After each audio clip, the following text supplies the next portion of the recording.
अब हम पढ़ेंगे क्यूबा संकट के बारे में। क्यूबा संकट क्या था? तो 1958 में क्यूबा में फिदेल कास्त्रो के नेतृत्व में एक क्रांतिकारी जनवादी सरकार की स्थापना हुई।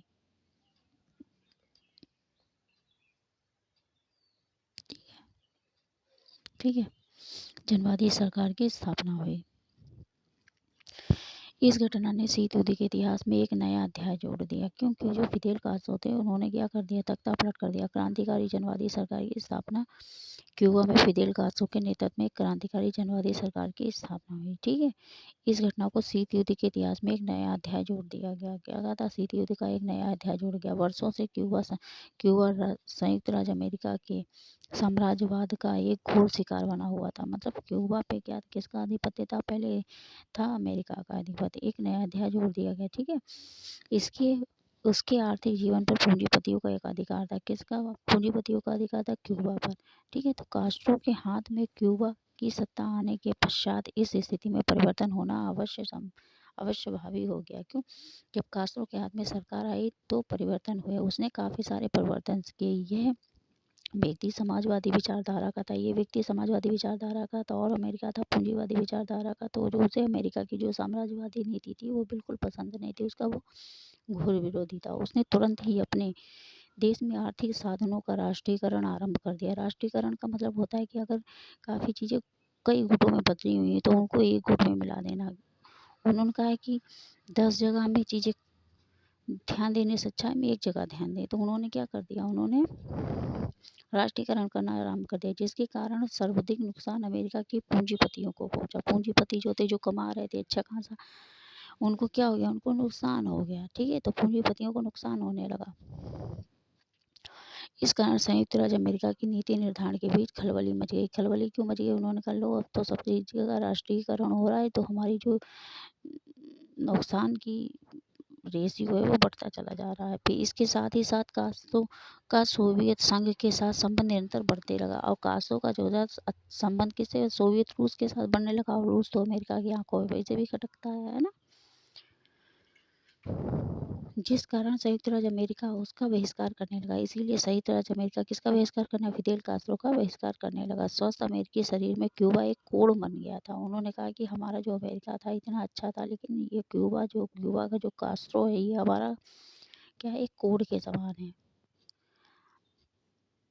अंदर ही अंदर अमेरिका क्यूबा के खिलाफ क्या करने लगा? षड्यंत्र करने लगा कि कैसे ही इसकी जो सरकार है वो हथिया ली जाए। क्यूबा में जब कास्ट्रो की सरकार बनी तो क्यूबा में कुछ नागरिक भागकर संयुक्त राज्य अमेरिका चले गए। कुछ नागरिक कहाँ चले गए? संयुक्त राज्य अमेरिका चले गए। इन्हीं शरणार्थियों के नाम पर अमेरिका में एक क्यूबा मुक्ति सेना का गठन किया गया। मतलब जो भी क्यूबा के व्यक्ति वहाँ पर भाग कर गए थे अमेरिका में तो उनके लिए क्यूबा मुक्ति सेना का गठन कर दिया गया। लेकिन वास्तव में उस सेना में अमेरिका के सैनिक थे। सेना तो नाम रख दिया उस पर, लेकिन उस पर जो सैनिक थे वो सारे अमेरिका के थे। अमेरिका ने 17 अप्रैल 1961 में क्यूबा पर आक्रमण कर दिया। अमेरिका ने 17 अप्रैल 1961 पे क्यूबा पर आक्रमण कर दिया। मेन इंपॉर्टेंट पॉइंट है, ध्यान रखिएगा। इस बार सोवियत संघ ने अमेरिका में धमकी दी। सोवियत संघ ने अमेरिका में धमकी दी कि यदि क्यूबा पर बहुत पैमाने पर आक्रमण हुआ तो सोवियत रूस जो है वो चुप नहीं बैठेगा। सारी दुनिया में अमेरिका इस कार्रवाई की निंदा की गई। ठीक है, तो अमेरिका की इस कार्रवाई के लिए निंदा की गई। इस लड़ाई में कास्ट्रो सरकार ने अमेरिकी सैनिक गिरफ्तार कर लिया गया। ठीक है, जब ये लड़ाई हुई तो कास्ट्रो सरकार ने अमेरिकी सैनिकों को गिरफ्तार कर लिया और उनको छोड़ने के लिए अमेरिका से युद्ध का हर्जाना भी वसूला। उन्होंने क्या कहा कि अगर तुमने ये सैनिक भेजे हैं तो अभी इनको हम तभी छोड़ेंगे जब आप युद्ध का हर्जाना भरोगे। अक्टूबर 1962 में क्यूबा की समस्या से अत्यंत गंभीर रूप धारण कर लिया। क्यूबा की जो समस्या थी उसने अत्यंत गंभीर रूप धारण कर लिया और सोवियत रूस ने क्यूबा के सैनिक अड्डों स्थापित कर दिए। सोवियत रूस ने क्यूबा में सैनिक अड्डे स्थापित कर दिए। संयुक्त राज्य अमेरिका ने कहा कि इस स्थिति में किसी भी हालत में सहन नहीं किया जा सकता। अमेरिका जो था बहुत रुष्ट था। उसने कहा ऐसा हो ही नहीं सकता, दूसरा देश आकर यहाँ पर हमारे यहाँ अपनी सरकार रखेगा तो फिर तो ये तो गलत बात है ना।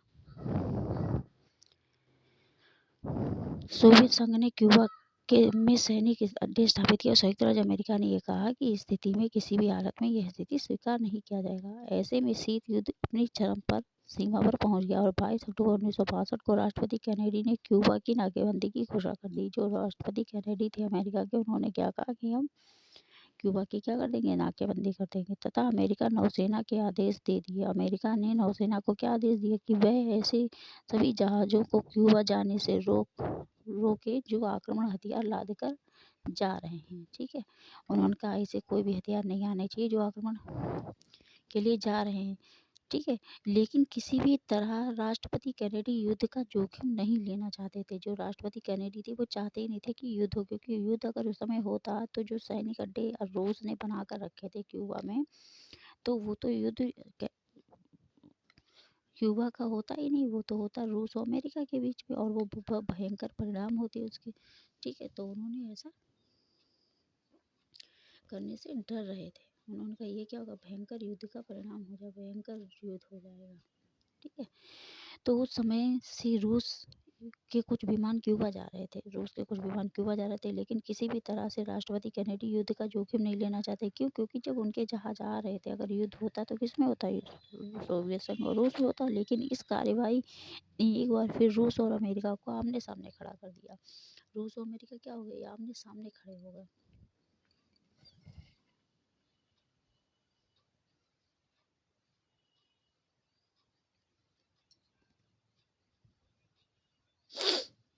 ठीक है, इसीलिए उन्होंने एक सुझाव दिया। किसने सुझाव दिया?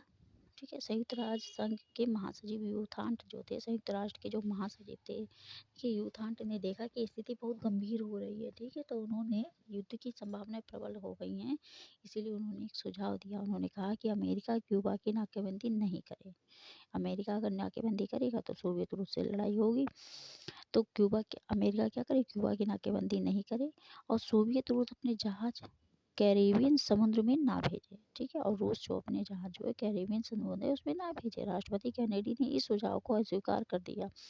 राष्ट्रपति कैनेडी ने क्या किया, इस सुझाव को अस्वीकार कर दिया, और एक बार फिर विश्व युद्ध के काले बादल मंडराने लगे। ठीक है, तो उन्होंने किसी का प्रस्ताव सोचा नहीं, क्योंकि वो सोचते थे हम सर्वे सर्वा, हम किसी के सुझाव या किसी की बातों को क्यों माने, जो भी मानना है या मनवाना है वो हम अपना मनवाएंगे। ठीक है।